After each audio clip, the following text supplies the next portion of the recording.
Olá, estudante! Olá, Bruno! Meu nome é Rose Melo, eu sou professora de língua portuguesa e estou muito feliz de estar aqui mais uma vez com você para trabalhar agora literatura e o contexto histórico. Quer dizer, literatura, arte e contexto histórico. Por quê? Porque a literatura é uma arte. Né? Então, por que contexto histórico? Porque a literatura tem tudo a ver com o contexto que o autor está vivendo, né? Com o contexto, com a realidade. Então, vamos lá. A literatura, ela está presente em todas as civilizações, né? Das mais antigas tribos até o cotidiano, até o hoje. Então, quando você fala o que é a literatura? Literatura tem vários conceitos, né? E é bom que você leia para, às vezes, até você criar o seu próprio conceito de que é uma literatura. Então, seja nos livros clássicos, seja nos muros das capitais, nas manifestações verbais, tudo isso pode ser considerado uma expressão literária, né? Então, mas afinal, o que é literatura? Para que serve o texto literário e quais as funções da literatura? A literatura, existem, né, as funções da literatura. Então, nós vamos ver isso aqui agora, tá? Então, para começar, vamos ver a palavra literatura. De onde vem? O que significa a palavra literatura? Literatura vem do latim litera, que significa letra. Então, literatura é a arte de brincar com as letras, é a arte das palavras. É uma das manifestações artísticas do ser humano que está do lado da música, da dança, do teatro, da escultura, da arquitetura, né? Porque tudo isso podemos considerar como um texto literário. Texto literário é só um poema? Nós vimos na última aula quais são as características, a linguagem de um texto literário. Mas a pintura é considerada um texto literário, porque transmite, né? Você precisa ler entre linhas para você interpretar uma pintura. Então, a literatura, ela representa a comunicação. Por quê? Porque está preocupado com o social. Ela representa a linguagem, a criatividade. A literatura está preocupada, ela usa-se uma linguagem conotativa, uma linguagem rebuscada, uma linguagem cheia de sentidos, né? De figuras de linguagem, de sentidos figurados e da criatividade. Então, o autor usa a sua criatividade. Então, a literatura é considerada a arte das palavras, né? É o brincar com as palavras, é usar a conotação. Isto é literatura. Então, por que nós vamos ver a relação? Lá tinha literatura e o contexto histórico. Agora nós vamos ver relação entre literatura e a história. O que tem a ver a literatura com a história? Tudo. Tudo a ver. A literatura e a história andam juntinhas. Olha só, por quê? Porque nós podemos falar que definir literatura como expressão do pensamento do homem de acordo com o período histórico em que ele vive. Olha só, é a expressão do pensamento do homem de acordo com o período histórico em que ele vive. Olha só, num determinado tempo, o homem pensa de uma maneira, ele expressa de uma maneira e ele escreve de uma maneira. Então, ele pensa, ele expressa, ele escreve. Com o passar do tempo, o homem muda a sua maneira de pensar. Assim, ele muda a sua maneira de expressar e muda a sua maneira de escrever, né? Então, presta atenção. Em cada tempo, o homem não quer dizer que hoje eu penso de uma maneira e vou morrer pensando daquela mesma maneira, não. Por quê? Porque o tempo passa e a gente acaba mudando a maneira de pensar, não é isso? Então, o homem pensa, ele expressa e ele escreve. E assim, com o passar do tempo, foram criadas as chamadas escolas literárias. E o que são escolas literárias? São as diferentes representações do pensamento humano em determinados contextos históricos. Olha só, então, ele pensava, ele expressava, escrevia. Então, aqui é um contexto histórico. Nesse período, mas com o passar do tempo ele muda, então ele muda a maneira de pensar, ele muda a maneira de expressar, ele muda a maneira de escrever e assim muda a escola literária. Deu para entender? Então, por isso, tem tudo a ver, porque a literatura está dentro da história, né? Então, tem tudo a ver com o contexto histórico. Então, os estilos de época, né, também chamadas de escolas literárias ou movimentos literários, representam o conjunto de procedimentos estéticos que caracterizam a produção literária de determinado período histórico. Então, por isso que tem lá o trovadorismo, tem as características próprias, o romantismo tem a sua característica própria, né? Por quê? Porque na época do trovadorismo, o homem pensava de uma maneira, ele expressava de uma maneira, escrevia de uma maneira. Não quer dizer que quando muda para outra escola literária, ficou tudo para trás, né? Porque aquilo que está ali, ele pode até considerar algumas coisas, né? Mas muda o pensamento e a maneira de escrever. Então, as funções da literatura, ela não serve apenas para nos fazer viajar, né? Fantasiar. Claro, isso é muito importante. E para isso tem a literatura infantil, né? Eu fico vendo que a minha sobrinha, Lana, ela é professora de contação de história. Como ela delira com a literatura infantil. E qual é o objetivo dessa literatura infantil, né? Da contação de história? É levar o aluno, desde pequeno, a gostar de ler, a entrar nesse mundo da literatura, não é isso? E com isso, enquanto ela conta a história, os meninos, eles viajam junto com ela. Não é isso? Então, esta é a literatura infantil, que é uma literatura gostosa. E os meninos amam essa aula. Por quê? Justamente que levam esses alunos a imaginarem, a fantasiarem, a viajarem, né? Então, mas não é só isso. A literatura, ela tem outras funções. Então, vamos ver as outras funções. A primeira função é a função político-social. Olha só a função político-social. O que ela está preocupada? É realizar críticas sociais e políticas. E isso, gente, vocês vão ver que tem desde há muito tempo e está até hoje, né? Lá no seu PET você vai ver que tem música do Caetano Veloso, que é para você que tem intertextualidade com o texto de Camões. Olha só, Caetano Veloso com Camões. Então, o que é intertextualidade, né? É o diálogo entre os dois textos. Então, isso é o que é gostoso na literatura, né? A literatura é gostosa, ela te faz pensar, ela te faz refletir. E aqui, na função político-social, ela faz isso. Retrata a realidade de modo a descrever, a criticar, a ironizar, satirizar problemas da literatura, né? Da nossa sociedade. Isso é chamado literatura engajada. E pode ter assunto da seca, da corrupção, da pobreza, do racismo e política. Isso são assuntos, né, que há muito tempo você pode ver várias obras que eles retrataram esses problemas que estão até hoje.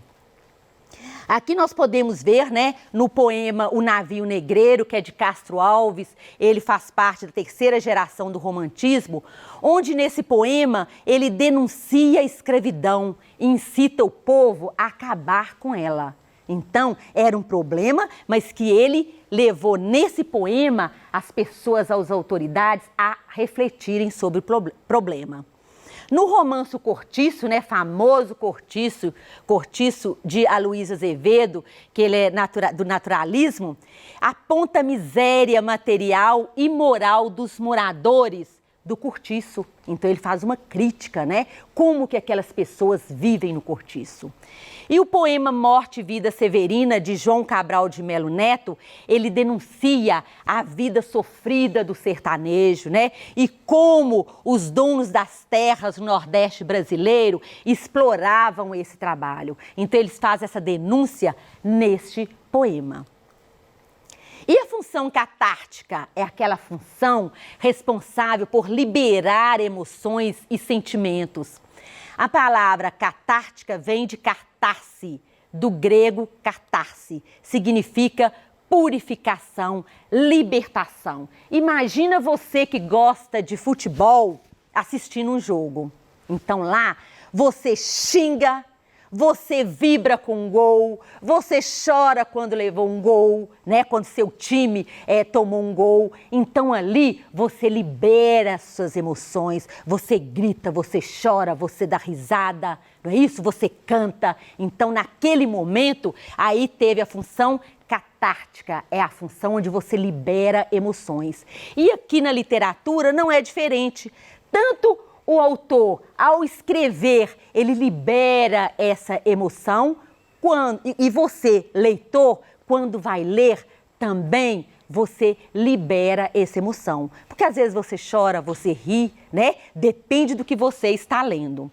Então, ao vivenciar as emoções e tensões transmitidas pelos personagens das narrativas, seja prosa ou da poesia, né? O leitor, o escritor, ele descarrega suas próprias tensões, seus medos, frustrações, né? Libertando, por isso que a catártica é a purificação, é a libertação de sentimentos.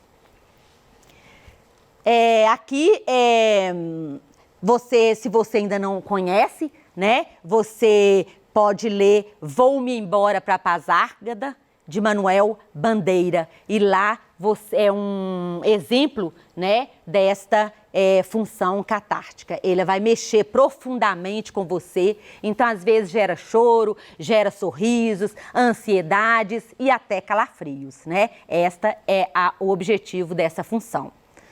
A função 3 é a função estética, é gerar admiração, né? É o belo. Então, tá olhando ali, o objetivo é mesmo essa admiração pela beleza da obra, né? Valorizar.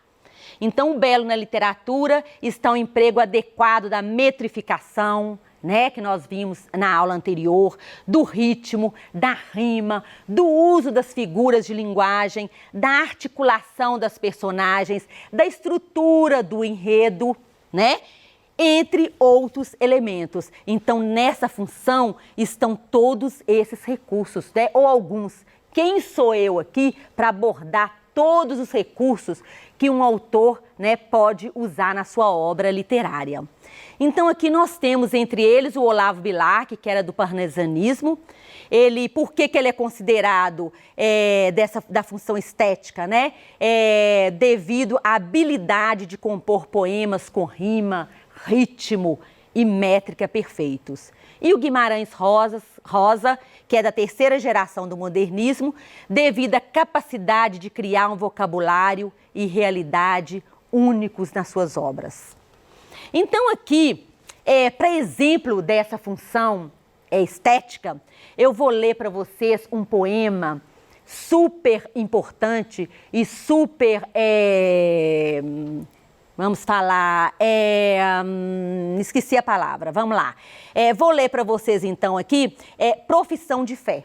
É onde o autor, ele faz uma comparação do que é escrever um poema, escrever uma obra, com o ourives, que faz a produção de uma joia. Imagina o que é produzir uma joia, cada pontinho daquela joia, e o que é escrever um poema. E aqui, então, nós vamos ter a função metalinguística, né? Olha só, é o autor falando, é o poeta falando dele mesmo.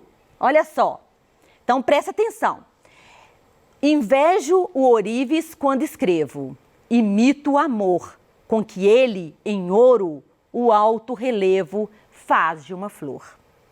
Por isso, corre por servir-me, sobre o papel, a pena como em prata firme, corre o cinzel. Torce, aprimora, alteia, lima a frase e, enfim, no verso de ouro engasta a rima como o rubim. Quero que a estrofe cristalina, dobrada ao jeito do ourives, saia da oficina sem defeito. Assim procedo. Minha pena segue esta norma, por te servir, deusa serena, serena forma. Olha só, ele usa aqui, tem a rima, né? Amor, flor, papel, cinzel, enfim, rubim, jeito, defeito, norma, forma. Então, o Olavo Bilac aqui, o que ele faz? Ele compara o trabalho do artesanato de ourives na produção da joia, né, com o escritor, né, com ele escrevendo uma obra. Muito legal isso aqui, né? E aqui nós temos a função cognitiva, que é a aquisição do conhecimento, né, onde o autor, ele está na realidade e ele tem um insight, ele tem uma inspiração e escreve o que está na realidade na sua literatura. Nós temos também aqui, aí de exemplo, né, bem claro disso, são os textos do quinhentismo no Brasil, que tratam de traçar uma descrição na terra e dos povos recém-descobertos. E a carta de Pero Vaz de Caminha no quinhentismo. E a função lúdica, né, que é aquela função que tem o objetivo de entreter, de relaxar, de envolver. Né? Então, esta é a literatura que realmente todo mundo procura, né? Aquela literatura gostosa de ler, aquela literatura, os textos literários que possam envolvê-lo, ou seja, prendê-lo. Então, quando você for ler um texto literário, preocupa com isso. Olha onde está as figuras de linguagem, existe rima, né? A linguagem conotativa, o que o autor, o que o poeta, o que o escritor ele quis dizer ali, né? Com aquelas palavras, com aquele sentido figurado. Então, para interpretar um texto, todos esses textos que você tem que interpretar lá no seu PET, né? Você precisa de olhar as informações implícitas, de além do que está ali. Então você fala, nossa, professora, mas poema é muito difícil. Leia mais de uma vez, leia a primeira vez, leia a segunda. A primeira vez vai te causar estranhamento, mas depois te causa reflexão, né? Por quê? Porque aí você começa a entender o texto, né? Então você precisa de preocupar com a rima, com o ritmo, com a sonoridade, com a musicalidade daquele texto, daquele poema. Né? E outra coisa importantíssima, de quem é o poema? Porque cada um tem uma maneira de escrever, tem uma maneira, lembra, de pensar, de expressar e de escrever. Isso conta muito na hora que você vai interpretar. Então, a literatura, ela anda juntinho com a história e ela tem tudo a ver com o contexto, né? Com a realidade daquele momento. Mas é muito legal, né? Porque você imagina Caetano Veloso, você tendo que fazer uma interpretação, você tendo que ver a intertextualidade entre Caetano Veloso e entre Camões. Né? Então, a literatura está aí, viva a todo momento. E para terminar a nossa aula, eu vou terminar com uma fala do Fernando Pessoa, né? O mestre Fernando Pessoa, que ele definiu a literatura falando: a literatura existe porque a vida não basta. Olha que profundo, eu até arrepiei, né? Por quê? Então, imagina lendo um texto, ela faz muito, né? Você liberta as emoções. Então, para isto que é a literatura, este é o objetivo.